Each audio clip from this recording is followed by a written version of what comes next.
بسم اللہ الرحمن الرحیم۔ شروع اللہ کے نام کے ساتھ جو بڑا مہربان نہایت رحم کرنے والا ہے۔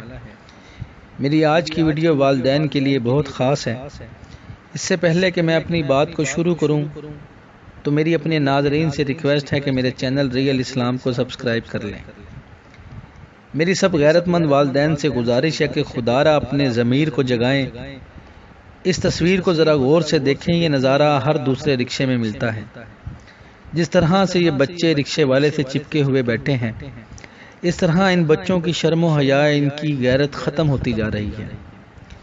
کہاں گئے ان بچوں کے ماں باپ؟ کیا ان بچوں کے ماں باپ ان رکشے والوں کو کرایہ پورا نہیں دیتے؟ میری نہایت دکھی دل سے گزارش ہے کہ ہنگامی طور پر ماں باپ کو توجہ دلائی جائے کہ اپنے بچوں اور ان کے اخلاق کی حفاظت کی جائے۔ اپنے بچوں کے اسکول آنے جانے کے لیے محفوظ انتظام کیا جائے۔ جس طرح یہ چنگچی والا بچوں اور بچیوں کو گود میں بٹھا کر لے کے جا رہا ہے، یہ حق صرف مجبوری کے تحت باپ کا بنتا ہے۔ کوئی بھی غیر آدمی بچوں کو اس طرح گود میں نہیں بٹھا سکتا جس طرح اس چنگچی والے نے بٹھایا ہوا ہے۔ میری ان بچوں کے والدین سے التماس ہے کہ آپ لوگ اپنے بچوں پر خود خاص قسم کی توجہ دیں، ان کی عزت کی حفاظت کریں۔ آپ لوگوں کی ذمہ داری ہے کہ خدا کے لیے اپنے بچوں کو ان ہوس پرست لوگوں سے بچا کر رکھیں۔ اپنے بچوں کے مستقبل کو روشن کریں۔ یہی بچے آپ کے آنے والے وقت میں آپ کا بہترین سرمایہ ہے۔ بعد میں خون کے آنسو رونے سے بہتر ہے پہلے ہی ان باتوں کا کوئی حل نکال لیا جائے۔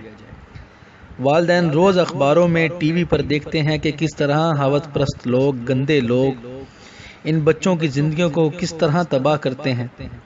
بہت سے واقعات ایسے رونما ہو چکے ہیں، جیسے ایک چھوٹی سی ننھی سی گڑیا زینب کے ساتھ واقعہ پیش آیا کہ ایک درندہ صفت آدمی نے اس بچی کے ساتھ کیا کیا۔ اور بہت سے ایسے بچے ابھی بھی موجود ہیں جو شیطان لوگوں کی ہوس کا نشانہ بن رہے ہیں۔ لہٰذا والدین اس معاملے پر نہایت احتیاط سے کام لیں۔ کوشش کریں کہ اسکول آنے جانے کی ذمہ داری خود پوری کریں یا اپنے گھر میں کسی فرد کی ڈیوٹی لگا دیں اگر وہ خود نہیں جا سکتے۔ اگر یہ سب کچھ بھی ممکن نہیں ہے تو رکشے والے یا چنگچی والے کو سمجھا دیں کہ جو طریقہ حیا والا ہے اس کو اپنائے۔ یہ رکشے والے آپ کے بچوں کی عزت، ان کے وقار کا خیال رکھیں۔ ناظرین، میری اللہ سے دعا ہے اللہ پاک تمام بچوں اور بچیوں کی حفاظت فرمائے۔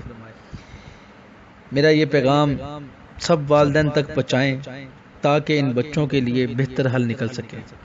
جزاک اللہ خیرہ۔ بسم اللہ الرحمن الرحیم۔ شروع اللہ کے نام کے ساتھ جو بڑا مہربان